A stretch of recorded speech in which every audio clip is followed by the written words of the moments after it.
Mesdames et messieurs poissons, bonjour, voici votre vidéo.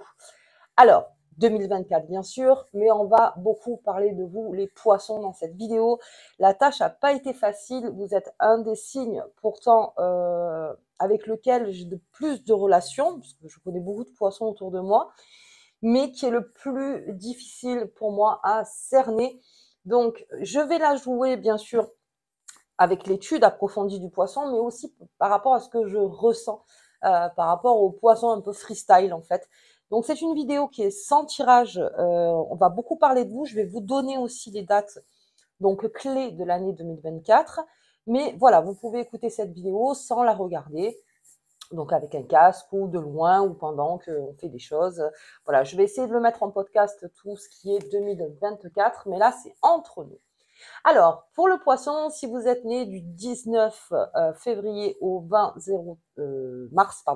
mars inclus, donc vous êtes sous ce signe. Vous êtes un signe d'eau. Votre maison, c'est la 12. Et pour moi, la maison 12, c'est l'intuition dans l'inconnu. C'est tout ce que l'on sent, en fait. Le poisson joue beaucoup avec son intuition et c'est son outil principal. Il en a un autre, mais celui-là, déjà, l'intuition, c'est son outil à lui. Sa carte, votre planète d'abord, c'est Neptune. Donc quand on parle de Neptune, Neptune qui est en bélier, Neptune en cancer, Neptune en sagittaire, donc c'est aussi par rapport à vous, ça vous influence aussi les poissons. Neptune, c'est Poséidon, donc Neptune, c'est plus le dieu romain, donc dieu grec Poséidon. Donc je vous mettrai donc l'histoire de Poséidon en ligne parce que elle est énorme. Donc la vidéo durait des heures et des heures.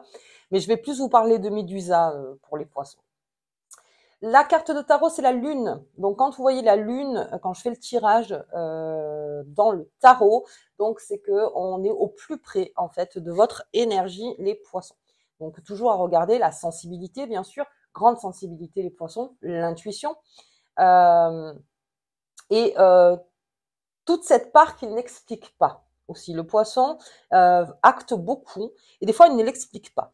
Il peut pas vraiment dire pourquoi il a fait ci ou il a fait ça. Euh, c'est surtout par ses croyances et par son énorme potentiel, encore une fois, de sentir les choses, de vraiment sentir les choses. Votre pierre. Alors la pierre, bon, bien sûr pour le poisson, lapis lazuli, aigue marine, ok. Mais surtout, je le dis pour tout le monde, là, une pierre, quand on va chercher sa pierre, on va la toucher, surtout. On va dans un magasin spécialisé et puis on prend du temps pour vraiment choisir sa pierre. C'est celle qui vous répond le plus. Et il y en a même qui sont surpris de me dire, mais moi j'ai une pierre qui me suit depuis des années, rien à voir avec mon signe et qui a rien à voir en fait avec ma pierre de naissance aussi. Enfin, il y a plein de choses. Ben non. En fait, c'est non, c'est la pierre qui vous répond le plus, en fait, celle qui, vous sentez plus l'énergie et surtout qui se connecte à vous, c'est surtout ça. Donc au niveau des pierres, bien sûr, on le conseille souvent, alors lapis lazuli, aigue marine, tout ça, mais le mieux, c'est d'aller chercher sa propre pierre, encore une fois. Alors, les personnes qui sont poissons, vous rassemblez, vous êtes le dernier signe de l'horoscope, donc vous rassemblez euh, tous les autres signes. Alors je m'explique. C'est-à-dire que le bélier, donc c'est le battleur, c'est la première carte, c'est le fait d'y aller, il est très éclaireur le bélier, il s'engage beaucoup, il fait beaucoup de choses, il est beaucoup dans son impulsion, dans son adolescence, si j'ose dire.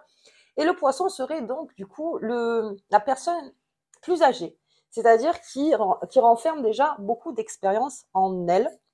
Et c'est peut-être pour ça en fait qu'il y a une grande intuition en fait chez le poisson, parce qu'il sent que oui, il y a des choses où où il veut aller et où il ne veut pas aller. Mais on va voir un petit peu au niveau des choix que fait le poisson en fait tout au long de sa vie. Alors, vous cherchez beaucoup de réponses aussi dans tout ce qui est mystique ou spirituel. Vous avez besoin de vous connecter. Donc, on parlera bien sûr du chakra couronne à travailler chez le poisson, c'est votre chakra. Donc, tout ce qui est le développement spirituel. Vous êtes beaucoup en quête de paix autour de vous. Et puis, il y a beaucoup de poissons qui ont tendance à, en amour, dans le sentimental, à être infirmière ou infirmier. Je m'explique. On soigne beaucoup les poissons. Vous êtes un signe qui comprend la douleur de l'autre, très empathique. Vous comprenez les chemins qui sont empruntés, qui sont durs aussi, de l'autre, toujours. Et vous arrivez à le reformuler. C'est-à-dire que vous pouvez reformuler très facilement ce que ressent la personne, même si elle n'arrive pas à le formuler.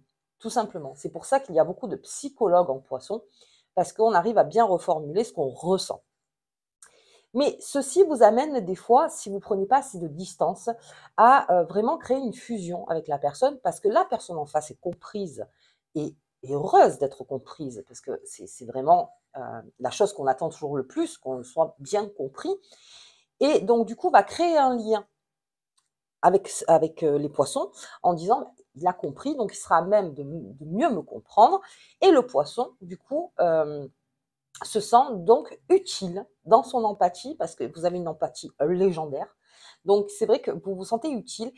Et parfois, ça ne donne pas les bons choix en termes d'amour ou d'amitié. On y reviendra.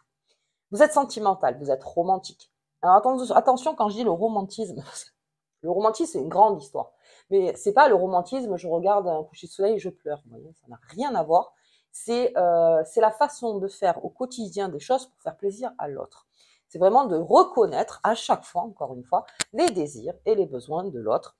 Le romantisme, en tout cas pour moi, c'est ça. C'est de faire plaisir, et ça se fait très naturellement chez les poissons, parce qu'ils aiment faire plaisir. Alors en général, on cherche des relations parfaites, on cherche le travail parfait. Vous êtes beaucoup dans l'utopie, les poissons, parce que vous essayez de créer un monde en vous de paix. Alors, le poisson est beaucoup plus dans la paix que dans la guerre. Lui, il cherche beaucoup à modérer les propos des uns et des autres. Vous êtes très médiateur aussi. Il y a beaucoup de chefs spirituels qui sont poissons, donc que ce soit prêtre, rabbin, imam, voilà, donc on en a beaucoup, beaucoup dans la foi, et parce que oui, d'accord, il y a une lecture, il y a des choses mathématiques, bien sûr, mais il y a aussi cette façon de voir à travers le miroir. Chez le poisson, vous êtes indécis, ça on va en parler, le poisson est indécis devant, comment dire, devant les flux qu'il doit prendre.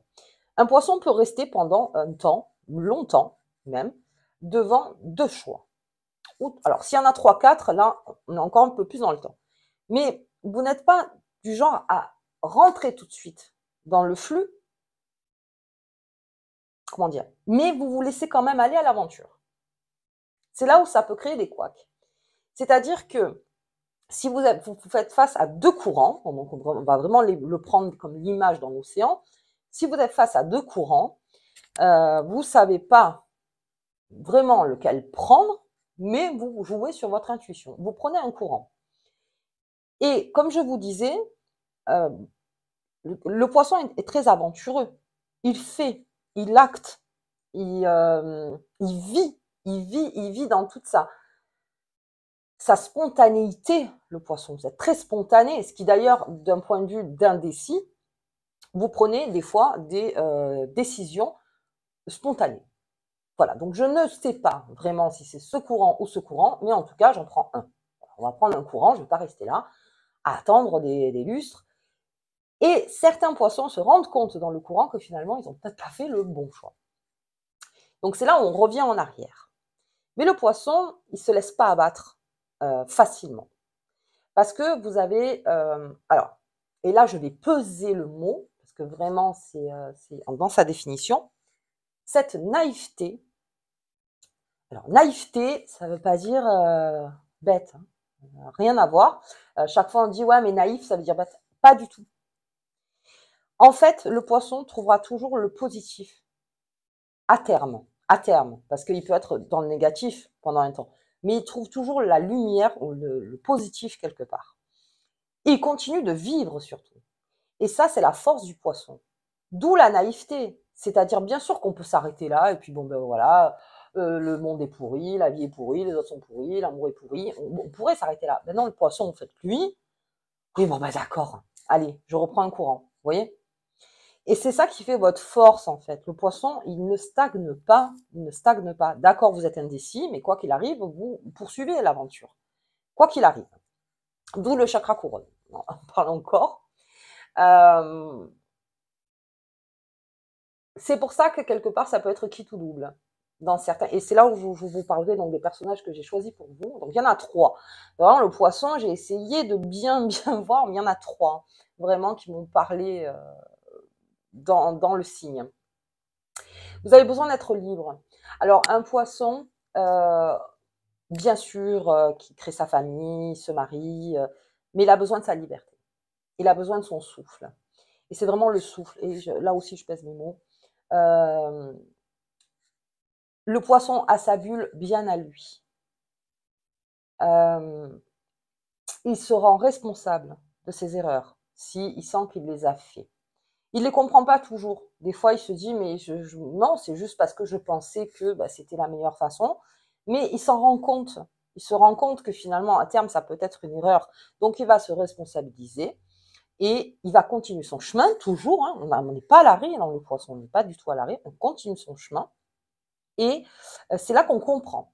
C'est-à-dire que c'est dans l'activité que l'on passe les étapes. Qu'on passe les étapes de la compréhension et ensuite de l'acceptation et de sa propre responsabilité. Mais si vous stagnez, si un poisson stagne, c'est là où ça devient, la bulle est beaucoup trop forte. Et c'est là où, pour exploser la bulle, il vous faut énormément de force, ou en tout cas une force extérieure qui éclate la bulle à votre place. Donc ça, c'est vraiment, je parle pour les personnes qui se sentent des fois un petit peu piégées. Sachez qu'un poisson, sa bulle, il se la construit à lui. C'est une construction mentale. Alors que vous avez en vous quelque chose d'extrêmement précieux à apporter déjà et qui vous fera toujours avancer. Donc, pour moi, la bulle du poisson, c'est plutôt une construction mentale que vraiment voulu, en fait, que voulu par rapport à soi. Vous êtes dans l'amour universel. Alors, le poisson, oui, pourquoi? Parce que vous regroupez, donc, comme je disais, tous ces signes. Donc, on pourrait dire que vous êtes dans l'amour universel. Vous voulez, en fait, il y en a beaucoup de poissons qui travaillent et que quand il y a une bagarre ou il y a un truc qui ne va pas dans le boulot ou même dans la vie de tous les jours, eh bien, vous prenez une certaine distance et essayez de reformuler encore une fois la chose pour que tout le monde puisse s'entendre. Vous n'êtes pas du genre à attiser le poisson. Vous êtes plus du genre à essayer de comprendre. Vous n'êtes pas là pour jeter de l'huile sur le feu, pas du tout. Vous essayez de comprendre. Alors, quand vous êtes très énervé, oui. Quand un poisson est très énervé, alors ça, il a la phrase qui met l'huile sur le feu, il n'y a pas de souci. Mais il s'en rend compte. Il s'en rend compte que finalement, oui, bon, je suis allé un petit peu plus loin, mais tu m'as énervé quand même. Voilà. Donc, tu prends aussi. En gros, attention, le poisson, c'est pas quelqu'un, parce qu'on dit naïf, d'accord, mais c'est pas quelqu'un qui se laisse faire. Le poisson, quand il a compris, je vous garantis qu'il peut aller très, très, très loin. Ces signes amis du poisson. Alors, on a mis le cancer, bien sûr, le scorpion, tout ce qui est eau, le poisson. Alors, un poisson qui rencontre un poisson, il faut un sacré mode d'emploi. Et ça, c'est pour tous les signes, en fait, qui se correspondent, de bien s'expliquer. Quand un poisson rencontre un poisson, vous avez donc dans les mêmes énergies, l'empathie, la spontanéité, mais de vraiment, ça peut faire un effet miroir, poisson et poisson. Donc, de bien donner son mode d'emploi et comment vous fonctionnez, en fait, pour que le couple fonctionne. Et puis, les vierges. Alors, les vierges, c'est votre signe opposé, en fait. Donc, poisson, vierge. Le vierge, c'est quelqu'un d'extrêmement organisé. Très organisé, toujours bien. Et le poisson est un petit peu plus bordélique. Donc, vierge et poisson, c'est l'accord. C'est l'accord, en fait. C'est-à-dire que vous apportez donc toute une part d'intuition et de rêve donc au vierge, qui est plutôt ancré dans sa réalité, et le vierge vous apporte donc une certaine sécurité et une organisation, en fait. Tout simplement. Organisation de pensée aussi, le vierge dit beaucoup là-dessus, parce que des fois, le poisson s'y perd un petit peu dans ses pensées. Donc, le vierge va venir réorganiser un petit peu tout ça. Donc, ça, c'est vraiment voilà, les signes opposés. Donc, on vous voit beaucoup écrivain, acteur, psychologue. Alors, acteur, je pèse mes mots, parce que le poisson, quand il doit jouer un personnage, il y a beaucoup d'acteurs. Hein, vous regardez sur Internet qui sont poissons. Quand vous jouez un personnage, vous savez exactement comment prendre le rôle. Quand la personne vous dit, bon ben voilà, voilà ce que cette personne a vécu, vous avez très bien cette capacité de vous mettre donc, dans la peau même d'un personnage fictif, mais qui a une histoire. Le poisson, c'est là où je veux en venir, il a besoin d'une histoire autour. C'est comme les écrivains. Il y a besoin d'une histoire, il y a besoin d'un corps, encore une fois. Si vous n'avez pas l'histoire, le corps, ça ne vous intéresse pas tant que ça. Il faut quand même qu'il y ait un continuum. Il faut quand même qu'il y ait une histoire. C'est pas peut-être comme le bélier qui, lui, n'a pas besoin d'histoire. Lui, il y va. Vous voyez? Non, vous avez besoin quand même qu'il y ait un corps autour, qu'il y ait quelque chose.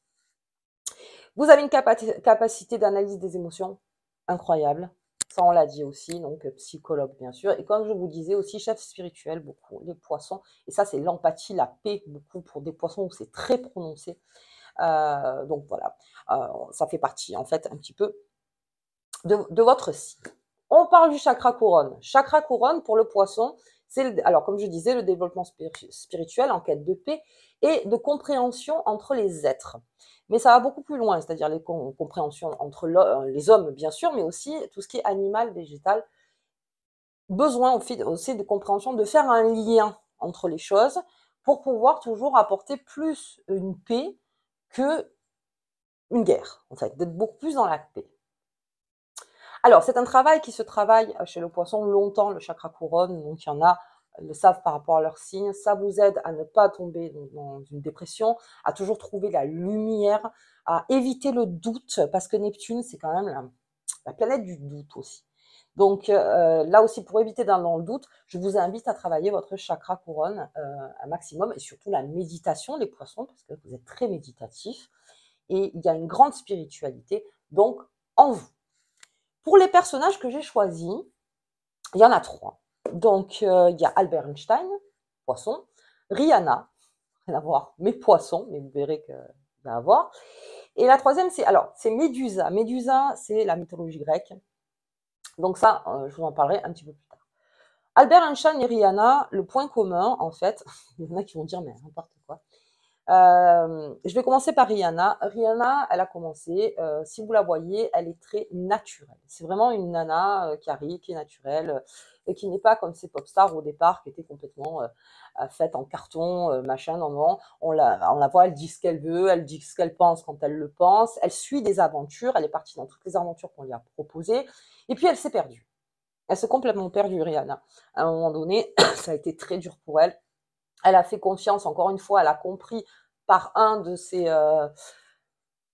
copains, enfin, je sais pas s'ils étaient mariés ou pas, non, je pense qu'ils n'étaient pas mariés, mais qui était très violent, mais elle comprenait sa souffrance, donc du coup, elle essayait de le réparer aussi, vous voyez, bon, elle a essayé, ça va marcher, forcément, et elle a continué son chemin. Mais là où pour moi, elle représente vraiment le poisson, c'est qu'à un moment, elle a dit stop. Parce qu'elle s'est rendue compte que dans le courant où elle était, eh ben, elle n'était plus à sa place. Donc, elle a envoyé Yesh un peu tout le monde, voilà, comme ça. Et elle a dit, bah, écoutez, moi, je vais faire quelque chose vraiment qui me tient à cœur, quelque chose qui me semble vrai, plus vrai en tout cas de ce que je suis en train de vivre aujourd'hui.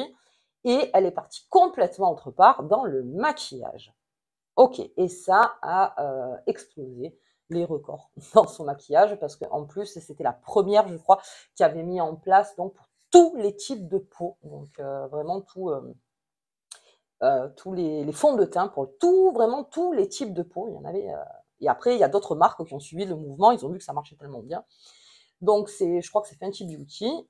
Et là, elle a explosé en elle. C'est-à-dire que vraiment, c'est à moi. C'est moi qui le gère.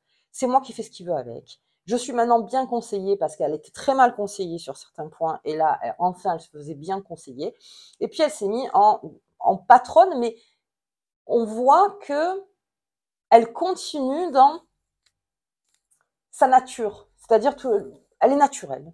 C'est quelqu'un d'extrêmement naturel quand on la voit comme ça. Alors, bien sûr, il y a des moments où elle est absolument pas, parce qu'il faut qu'elle reste dans l'image. Mais quand on la voit comme ça, elle reste quand même très naturelle. Et puis, elle a choisi quelqu'un dans sa vie qui vraiment accompagne ses rêves, voilà, qu'elle met en place surtout, qui accompagne ses rêves, qui est d'accord avec ce qu'elle est, qui l'a comprise. Et en fait, voilà, elle a plus cherché en fait à être comprise que comprendre en premier. Elle préférait l'inverse. Et puis alors on a Albert Einstein qui au départ était vu comme un cancre parce que bon, bah, il faisait pas comme tout le monde.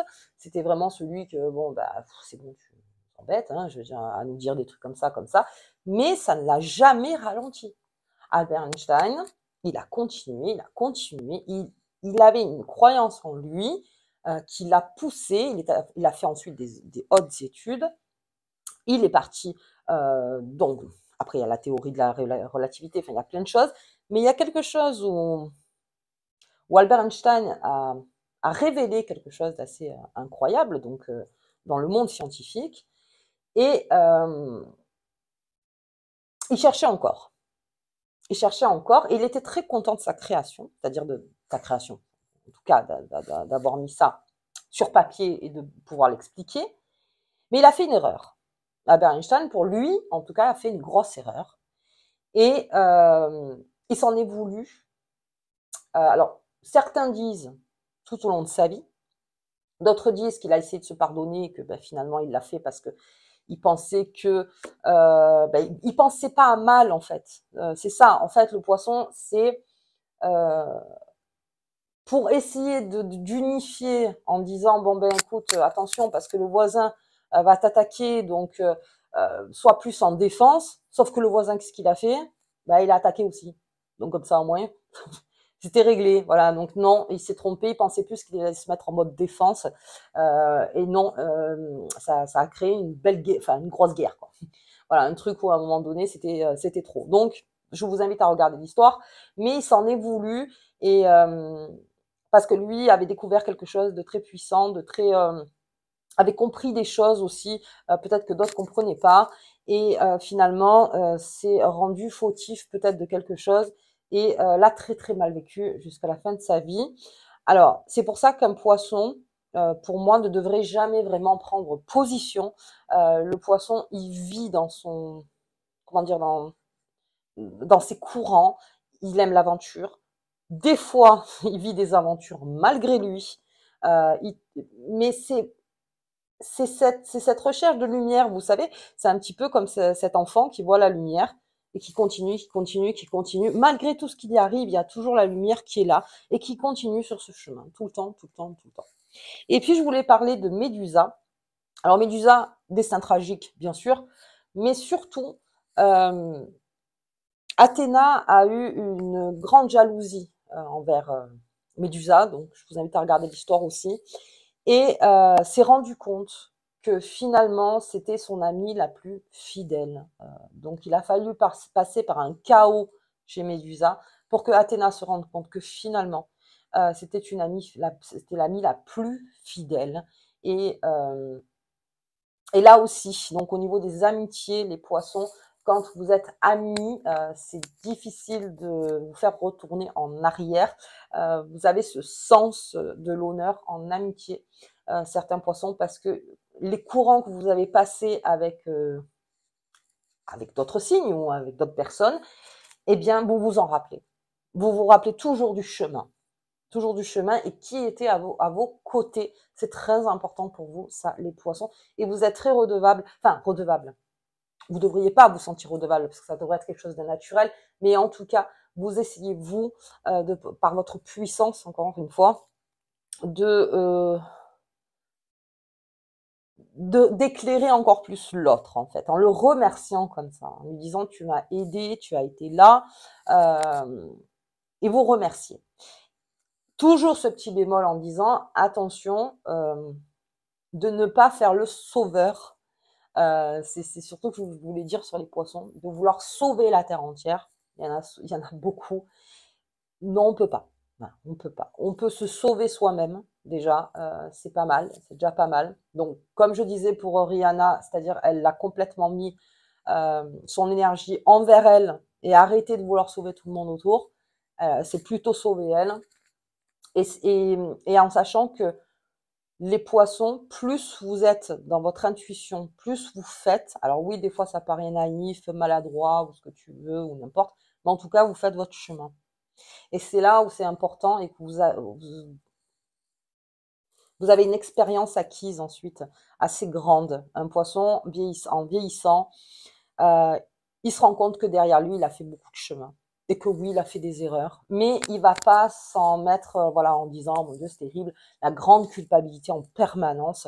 je veux dire non sur des choses. Alors, il peut culpabiliser, bien sûr, et il peut il trouve sa responsabilité, comme je disais, mais il y a des choses où il se retournera beaucoup plus tard, le poisson. Mais il vit sa vie. Il vit sa vie. Et j'aimerais donc parler aux poissons que je connais, donc qui me suivent depuis très longtemps maintenant. Je veux dire, c'est des amis, hein, voilà, c'est des amis. Et oui, vous êtes beaucoup empreints de doute, mais moi, quand je vous écoute, finalement, je me dis que vous êtes toujours sur votre chemin, quoi qu'il arrive. Et que si un jour vous voulez changer de, de courant, eh bien, vous pouvez le faire. Vous pouvez le faire. La seule chose, c'est de vraiment développer en fait votre spiritualité, votre croyance intérieure, de croire en vous, les poissons, parce que vraiment, vous vivez. Enfin, c'est vraiment la vie, le poisson. Ok, bah écoutez, j'espère que... Alors non, j'espère pas que la vidéo vous a plu. On va regarder les dates. Je vais sur mon petit papier qui est cassé. Super. Alors, les dates. Le poisson 2024, tout ce qui est l'enjeu, c'est de mettre en matière tout ce qu'il a rêvé depuis un moment. En 2024, il y a plein d'outils qui se présentent à lui, les poissons, donc on a plusieurs dates. Donc je tiendrai un agenda, on fera ça tout au long de l'année avec les poissons. C'est tout l'enjeu. C'est-à-dire que le poisson a beaucoup de rêves. Des fois, c'est utopique et des fois, c'est dur à atteindre. Ok, mais après, on fait le système entonnoir. Vous me connaissez maintenant, on fait le système. Ouais, ça, c'est peut-être pas vraiment possible, mais ça, oui. Mais ça, oui, mais ça, oui, mais ça, oui. Et hop, on trouve vraiment quelque chose à mettre en place. C'est ce qui se passe pour les poissons en 2024, c'est que le poisson va réaliser beaucoup de choses. En tout cas, l'énergie vous poussera à réaliser de mettre en matière ce que vous avez en dedans. Ok, alors on va regarder au niveau des dates. Donc, 15 juillet, 27... déjà, je vais bien, je suis déjà en juillet moi. 15 janvier, 27 janvier, 20 janvier, 23 février, 6 février, 5 février, 9 février, 19 février, février on va beaucoup parler de vous, 10 mars, 3 mars, 22 mars, 25 mars, 20 avril, le 2 juillet, le 21 juin, d'accord, le 4 juillet. En août, on n'a que le 19, août repos, hein, déjà on va en parler maintenant, repos. Le 4 septembre, le 17 septembre, je l'ai marqué 2 fois, donc ça doit être important, sur le 17. Le 9 octobre, le 15 novembre, le 15 novembre et en décembre. Donc, pour le poisson, là aussi, il y a 2 phases, donc août et décembre. On est en zone repos. Mais ça, on le verra donc tout au long des tirages. Il y a aussi une partie de cartomancie. Donc là, je vous ai beaucoup parlé au niveau de l'astrologie ou de ce que vous représentez en fait dans le monde et donc ce que vous mettez en action en 2024.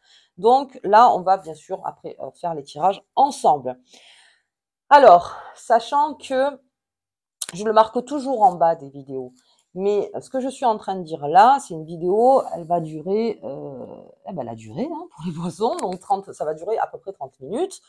Vous êtes beaucoup plus que ça, forcément. Je veux dire après, je suis pas là pour vous mettre dans une case. Bien au contraire, ceux qui me suivent, je leur demande plutôt de sortir de la case des fois, de vraiment s'explorer soi-même au plus profond. On est là, hein, on est en vie et on est là aussi pour explorer plein de choses. Mais vous êtes plus que ça, de tout ce que je viens de vous dire, bien sûr. On n'est pas là pour vous mettre dans des cases, on est surtout là pour vous donner des pistes de réflexion. Et j'espère qu'en tout cas, l'objectif est atteint. Ben, écoutez les poissons, moi je vous souhaite une belle année 2024. Que vraiment se réalise vraiment ce qui est en vous, parce que vraiment, beaucoup de poissons qui ont mis dans la matière ont sorti vraiment des choses très très belles. Voilà, très très belles. Donc, allez-y. S'il faut travailler sur vos peurs, eh bien, ok. Donc ça, à ce moment-là aussi, on en parlera. Donc tout au long de l'année 2024. Allez, je vous embrasse très fort les poissons et je vous dis donc à bientôt.